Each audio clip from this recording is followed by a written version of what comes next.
हे गोविंदा, मुझे दाल बाटी खाने का मन है।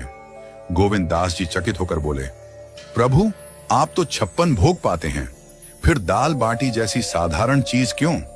ठाकुर जी ने हंसते हुए कहा, आज मैं 56 भोग नहीं बल्कि तेरे हाथों बनी दाल बाटी खाना चाहता हूं, पर मंदिर की रसोई में नहीं, मैं तेरी कुटिया में आऊंगा, वहां तू इसे उपलों पर बना।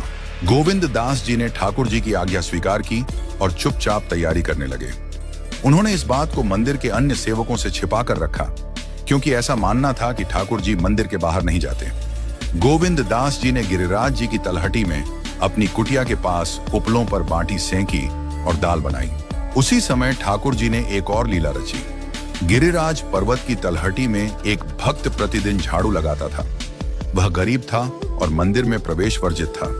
वह केवल दर्शनार्थियों से पूछता कि ठाकुर जी आज किस पोशाक में हैं, और अपनी कल्पना में उनका स्वरूप देखता।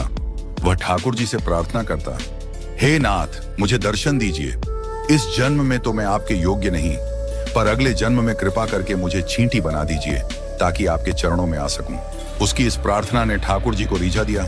ठाकुर जी मंदिर से बाहर आए और झाड़ू लगाने वाले के पास पहुंचे। उन्होंने उसे पुकारा, अरे भाई, मेरे पैर में कांटा लग गया है, जल्दी आकर इसे निकालो। भक्त ने ऊपर देखा तो नीली पोशाक, मोतियों की माला और चांदी का मुकुट पहने ठाकुर जी को देखकर स्तब्ध रह गया। वह भाव विभोर होकर उनके चरणों में गिर पड़ा। ठाकुर जी ने अपने चरण उसकी गोद में रख दिए और कहा, जल्दी से कांटा निकाल, हाथ से नहीं निकले तो अपने दांतों से निकाल। भक्त ने कांटा निकालते हुए ठाकुर जी के चरणों का स्पर्श किया और प्रेमाश्रु बहाए।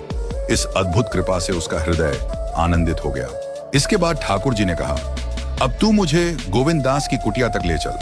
भक्त ने ठाकुर जी को अपने कंधे पर बैठाया और कुटिया तक पहुंचा। वहां पहुंचकर ठाकुर जी ने उसे वृक्ष के नीचे रुकने को कहा और स्वयं गोविंद दास की कुटिया में पहुंचे। गोविंद दास जी ठाकुर जी को देखकर आनंदित हो गए। ठाकुर जी बोले, गोविंदा, जल्दी खाना परोस, मुझे बहुत भूख लगी है। गोविंद दास ने सुंदर पत्तल में बाटी, दाल, चूरमा और चटनी परोसी।